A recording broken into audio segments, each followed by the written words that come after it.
Alright guys, it's time. We have a bunch of different cool blades that I forge and make here at Fire Creek Forge, but what we don't have yet is a super cool big chopper, and we got to remedy that. So that's what we're going to forge today.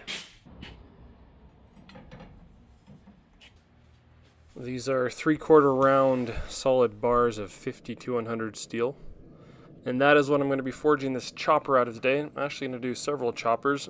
I've got some minor differences in design that I want to kind of practice with here on this project. I'm not sure exactly what I want for the finished design, so we'll make a few similar but slightly different blades.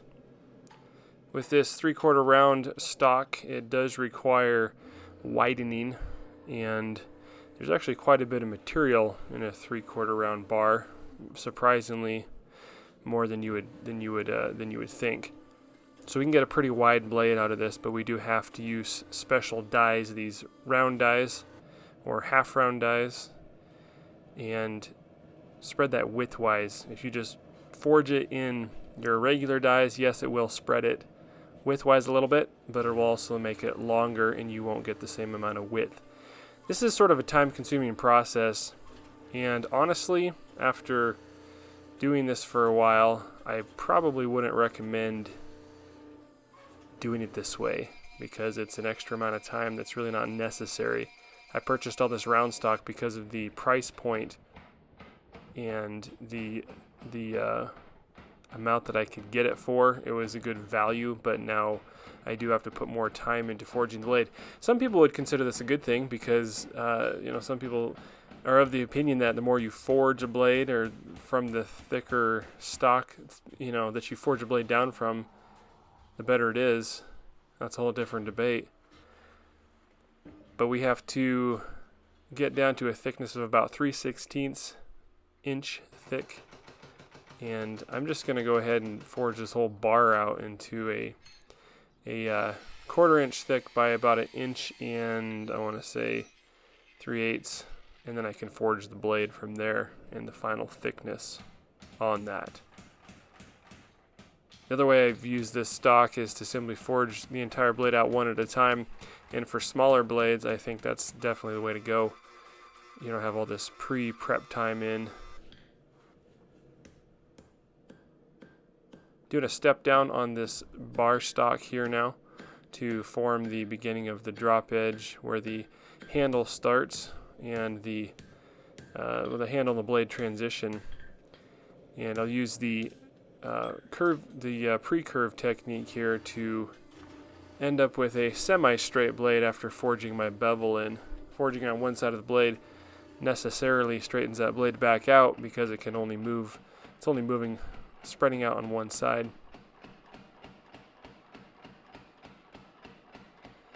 Using the power hammer here. I've had a little trouble with that lately.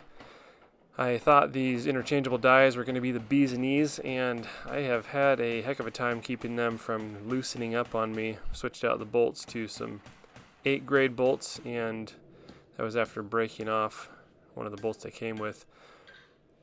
And the 8 grade bolt snapped off too eventually.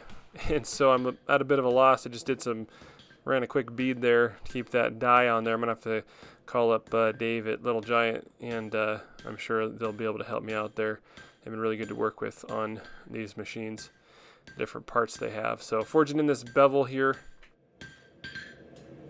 All right, while working on another batch of knives, we finally have these ones all heat treated. They're ready to go to the grinder.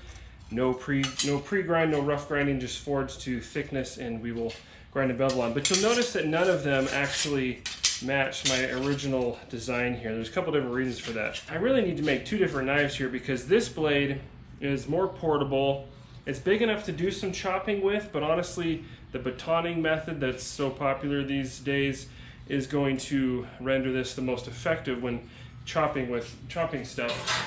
But what I ended up doing was forging some blades that were actually long enough to do chopping on their own, and so significantly longer than my original template.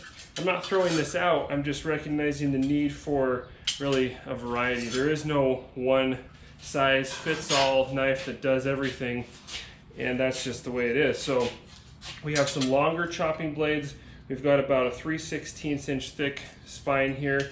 This one's about a 1/4 inch here. So a couple of different things to work with here.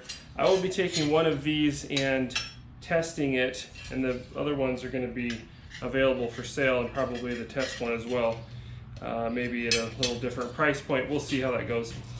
But we do have the exaggerated, I guess, you know, some people call it the bird's beak, or you could call it the fawn's foot even, whatever. But the point is that your hand is locked in here for that chopping motion that's going to throw that mass forward, and this is going to keep it from flying out of your hand, and that's the whole point. So these turned out nicely, and they feel really good right now. They feel like the weight and the balance is where it really needs to be for a good, effective chopping tool. So, like I said, these are completely heat treated and ready to grind, so let's get some edges on these and move forward. Jumping on the KMG TX grinder from Beaumont here, and we'll get some bevels on these things. These are going to be halfway up the blade here, leaving a lot of forge finish on there. That's by design, of course. It's going to leave more material on the blade. It's a good thing here in this case. My main goal with these blades is functionality. I want this to work well, and then, you know, looks is secondary, but I think they're going to turn out pretty cool. Putting a flat grind on there and finishing out with a convex bevel, and the slack belt adjustment is super handy for that. Went ahead and hand sanded up to 400 grit real quick, which didn't take as long as normal because only about half the blade is got a bevel ground on it, so that's nice. Got a chunk of walnut somebody gave me here. This will do nicely for this handle, particularly since we need a little extra width here to create the contours on this handle for a big chopper like this. Got it all epoxied and secured on there. We'll go ahead and shape this handle up. Now, a lot of choppers you'll see are made with something like 5160 steel or even 1080, and I'm doing 52-100 here because this steel not only holds an excellent edge, it is also very tough compared to a lot of steels. Maybe not quite as tough as a properly done 5160, but the edge retention that you gain I think outweighs the tiny bit of toughness that you might lose. Alright, so this is finished out well enough to do some testing. I didn't hand sand the handle yet. It's just cleaned up on the 220 grit, but definitely good enough to use. So before we start, a couple of specs on this. This weighed in at 14.7 ounces on the scale, my little shipping scale or whatever. And the blade is 9 5/8 inches long, and the overall is like 14 3/4, something like that. But so not a super huge and super heavy knife, but I think this altogether is going to work pretty well. The spine is only about 5/32 thick, on the thinner side for a big chopper, and nonetheless I think this is going to perform well, but let's go find out. Alright, the first thing we're going to start with is the 2x4 test. It is shaving sharp, as you can see there, hopefully very sharp, and I don't have any 2x4s, but I have 2x3s, so we're going to go 3 times through here and see if it still shaves.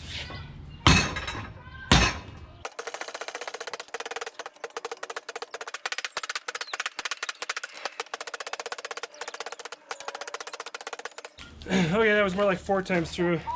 This works a lot better when there's a support underneath, but we're through it. Let's see if it still shaves. And as you would expect, it does. Still very sharp. So, wow, that's sharp. Let's move on.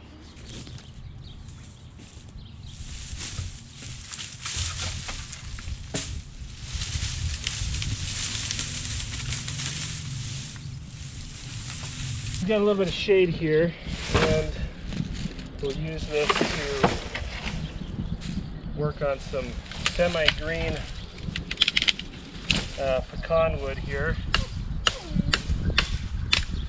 So it's not super hard, but it is harder than the 2x4 and tougher.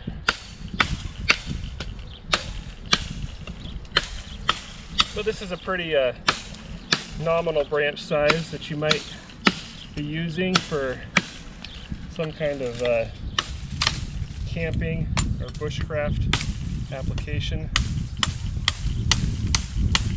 One thing I like about this knife is that it's not super heavy, like I mentioned earlier. It's heavy enough to do some chopping, as you're seeing, but it's not so heavy as, I don't know, to be unwieldy, I guess. I think one of the design features that really helps is the little bit wider blade. And maybe that's not uncharacteristically wide, but I have seen big, heavier knives that are narrower but thicker. I'm not really swinging full force here because I'm trying to be safe, and I also don't want to run it into the dirt here. A chopping block of some kind in camp is definitely what you want to do. But for purposes of testing today, we'll just rough it. Alright, so batoning. This will chop by itself, obviously, but is it also suitable for the ubiquitous batoning thing? See if we can figure out how to do that without messing things up. Maybe I'll cut a piece off here.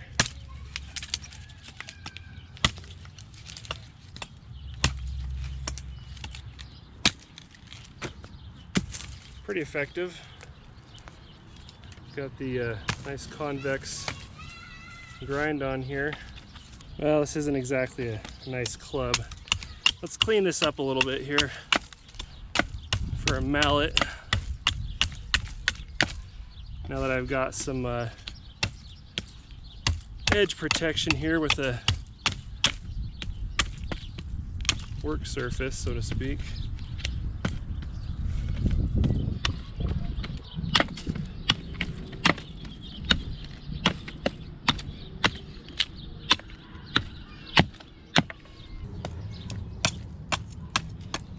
But anyway,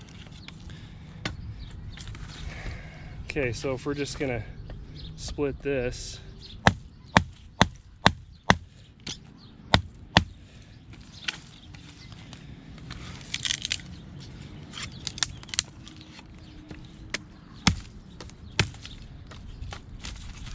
this kind of smaller diameter stuff, you'd probably be trying to split something a little bigger. But I think we can demonstrate the ability nonetheless.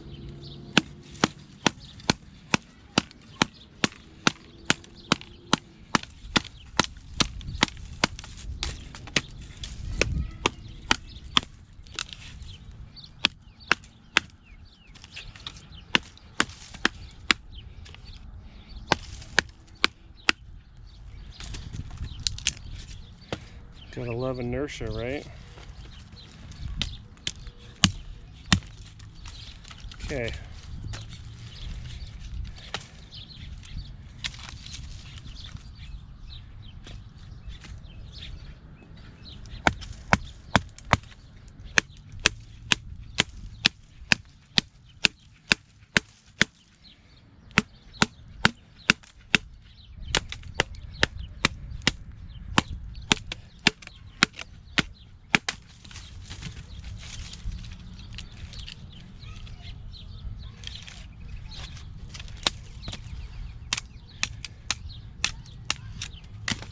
Cool, looking pretty good. Of course, you can still do some pretty fine work with it.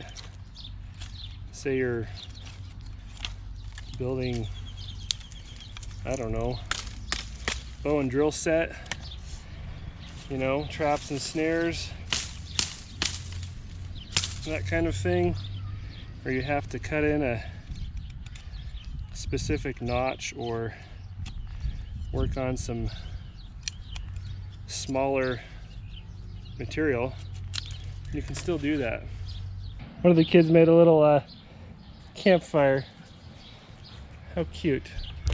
So I've got these grape thingies. I don't know what they're grapes, I guess, but they're kind of a nuisance.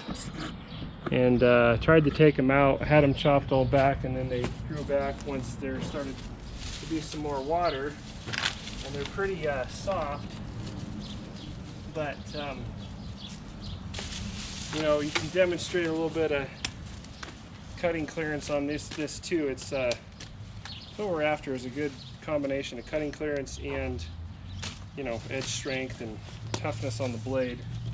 And so more in the try not to hit the rocks down here, but in the tradition of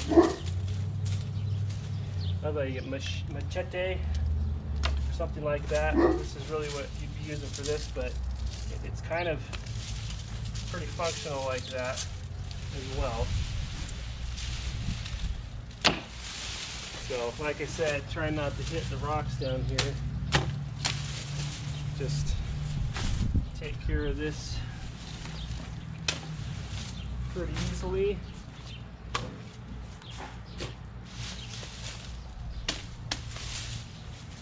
Not bad, not bad. All right, well, I think that's about it on this. I would love to take this out in the bush and build a camp or do some kind of bushcrafty stuff with it, but I can't do that right now. So I think we've demonstrated pretty well that the what we have here is a useful tool, and I think would replace a hatchet in many circumstances and be pretty versatile. So I'm pretty happy with how it's going. I think I'm going to pursue offering something like this, something similar as a recurring model, and I think guys will get a lot of good use out of it. And by the way, after all of that chopping that you saw, I have not touched the edge. It still takes hair off. So one reason why I love 52100, it just has great edge retention, and as you can see, plenty tough as well. I still have these two to finish up. As you'll notice, this one does have a little narrower blade and a little bit thicker spine. So kind of what I was talking about, this is still going to be very functional, just more of a personal preference. And if I was going to choose personally, I would probably pick something like this. But again, I make knives for other people, not just me, so I know somebody's going to appreciate this. And the difference here too is it has more of a sweeping edge and a little bit more of a curve, and that was something I was going for, whereas this is straighter. So a little bit different ergonomics, but still effective and very useful. So try to get these up on the website before too long. If you guys want a t-shirt, any of the graphic t-shirts I've been wearing, you can check those out in the description. As always, appreciate you guys watching. I'll see you on the next video.